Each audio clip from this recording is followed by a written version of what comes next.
Rolex est probablement la marque horlogère la plus connue au monde.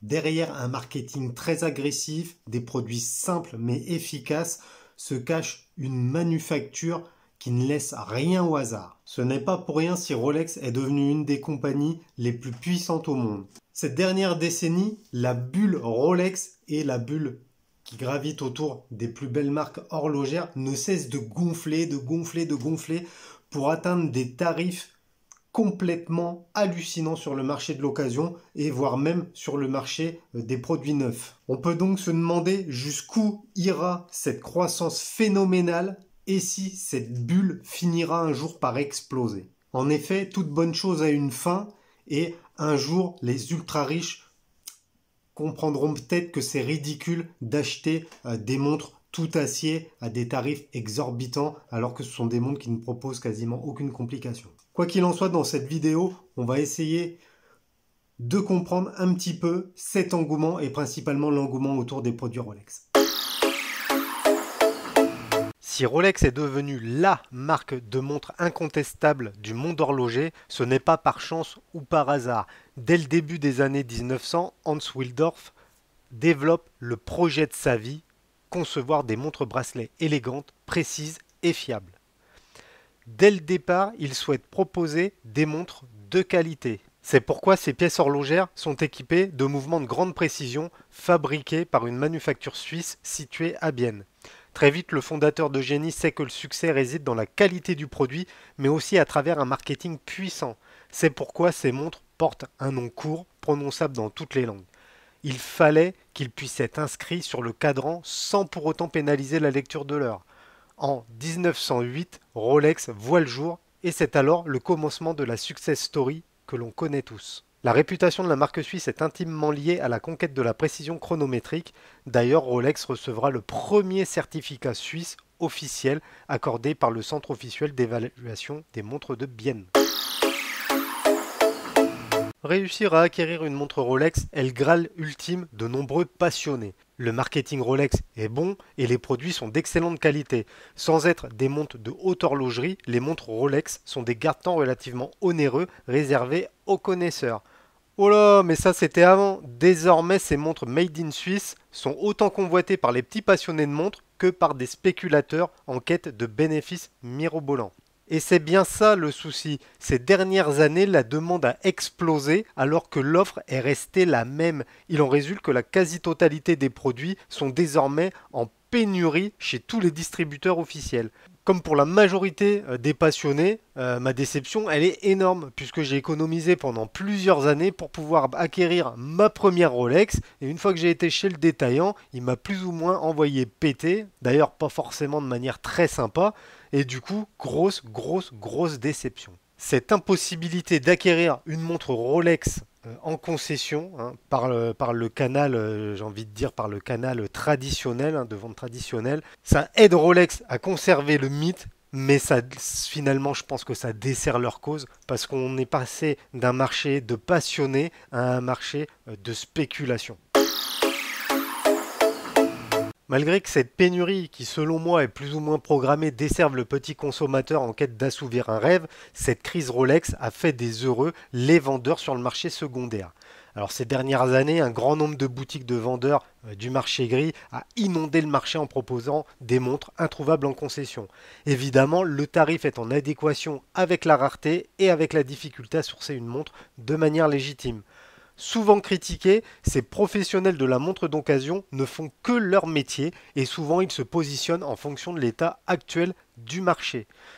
Je ne peux pas critiquer ces vendeurs, enfin une grande majorité, parce qu'il y a quand même quelques escrocs dans le milieu, mais ces vendeurs de montres de seconde main ne font que leur job et ils se calent sur les tarifs du marché.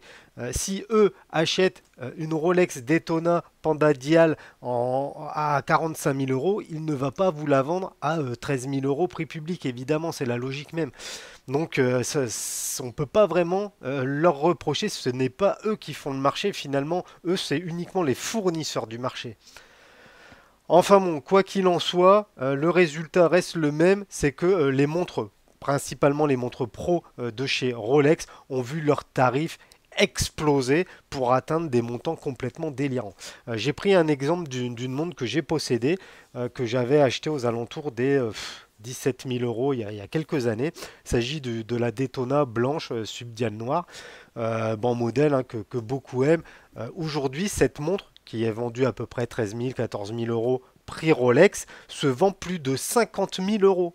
C'est complètement dingue. Il y a quelques années, elle était déjà au-dessus des 20 000 euros et je trouvais déjà ça ouf et je pensais pas que ça monterait autant. Là, on atteint vraiment des sommets complètement fous.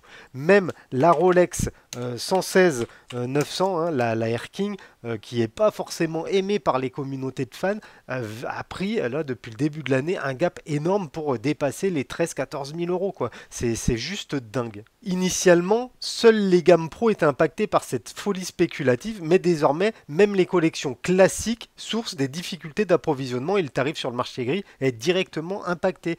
Aujourd'hui, même une Datejust va voir son tarif exploser sur le marché de l'occasion quoi. Et ça c'est quand même assez dingue. On peut alors se poser des questions. Qui sont ces acheteurs capables de débourser des sommes astronomiques pour des montres Rolex bon, qualitatives mais qui restent basiques? Il n'y a pas de complications sur toutes ces montres Rolex. D'autant plus que les écarts de tarifs se creusent principalement sur des références en acier, donc des références sans métaux précieux. Chose étonnante, ou pas hein, d'ailleurs, cette bulle autour de quelques grandes marques uniquement, Rolex, AP, Patek, ne semble pas vouloir s'arrêter et les prix ne stagnent pas, ils ne font qu'augmenter et on voit que ça pousse à la hausse en permanence depuis quelques années. Alors bon, il y a eu plusieurs facteurs hein, qui ont aidé à tout ça. Il y a eu la crise sanitaire, bien évidemment, le fait que les montres de luxe restent une valeur refuge, l'arrivée sur le marché de nouveaux millionnaires liés aux cryptos, liés aux énergies, et aussi la quête de reconnaissance sociale. Avant, on souhaitait montrer sa réussite avec une grosse bagnole. Aujourd'hui, la grosse voiture, c'est un petit peu délaissé à cause des raisons écologiques. Et du coup, l'horlogerie devient un critère important pour certaines populations. Et du coup, ça vient amplifier la croissance spectaculaire du prix des montres de luxe. Quand on parle de Rolex, il y a une expression qui revient souvent, c'est liste d'attente. Avec la pénurie de montres, les distributeurs Rolex officiels ont mis en place, soi-disant, des listes d'attente dans le but de permettre à leurs clients, ou leurs bons clients plutôt, d'obtenir une Rolex dans quelques semaines ou quelques mois.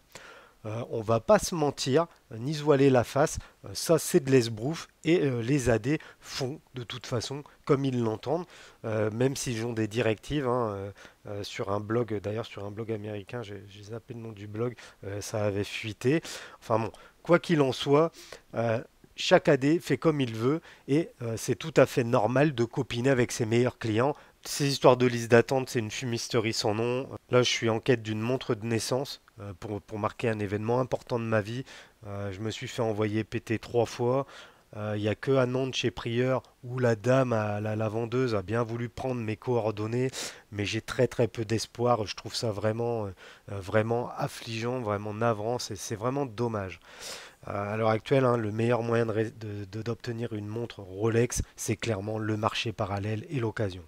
Il y a quand même une question qui me taraude, c'est sur le marché gris. Quand vous allez sur n'importe quelle plateforme de vente en ligne, hein, par exemple sur C24, vous tapez Rolex et là vous allez vous retrouver avec des milliers de références de montres neuves, mais neuves immaculées. Donc une question me taraude, c'est comment font-ils pour se fournir? Forcément qu'il doit y avoir plus ou moins des alliances entre les AD et ces petits réseaux de vente sur le marché de l'occasion. Euh, Ces alliances, c'est pas tant un souci. En fait, ce qui est gênant, c'est que ça contribue intensément à la pénurie de montres en boutique, et c'est ça qui est pas possible, puisque là, chacun prend son billet. L'AD dit à son petit pote de la rue d'en face, écoute, je te mets 2 subs de côté, voilà, moyennant un petit bifton comme ça sous la table, et hop, c'est vite plié. Bon voilà, je trouve ça un petit peu dommage. N'hésitez pas à me dire ce que vous en pensez. D'après vous, est-ce qu'il y a des magouilles comme ça entre AD et distributeurs secondaires, ou bien est-ce que les distributeurs secondaires se font alimenter par d'autres réseaux, voire même, ça se trouve, par la manufacture même, je ne sais pas. N'hésitez pas à me commenter, à me dire ce que vous en pensez. Alors après avoir vu tous ces points, la question qu'on peut se poser est est-ce qu'il faut acheter une montre Rolex et surtout est-ce qu'il faut l'acheter maintenant? Alors pour moi c'est assez simple. Si vous avez l'opportunité d'acheter une Rolex prix boutique, quelle que soit la Rolex, achetez-la. De toute façon, toutes les Rolex sont belles hein, quasiment. Vous prendrez du plaisir avec. Et évidemment, si un jour vous décidez de la revendre, vous ne perdrez pas d'argent sur le marché gris. Bien au contraire. Donc si vous avez la chance de pouvoir obtenir une Rolex prix public, foncez, la question ne doit même pas être posée. Après, si votre achat porte sur une montre d'occasion, plusieurs points doivent être considérés. Toutes mes Rolex à l'heure actuelle, je les ai achetées sur le gris, tout simplement parce qu'aucun AD n'a jamais voulu me faire entrer sur cette fameuse liste de merde. Et du coup, ça m'a un petit peu saoulé et voilà, un peu comme tout le monde, je me suis tourné vers le marché gris. Les principaux points à prendre en compte sont les suivants. Déjà, les montres vintage ont moins de chances de perdre de valeur. Euh, à l'inverse, les modèles de montres encore au catalogue, qui sont toujours en cours de production, par conséquent, qui peuvent encore être produits en masse par la manufacture, peuvent voir leur cote dévaluer. C'est pour ça que je suis assez sceptique lorsque sur le marché de l'occasion, on vend par exemple des Detto à plus de 45-50 000 euros. Je ne suis pas sûr que ce soit un bon investissement et surtout pas pour des références acier.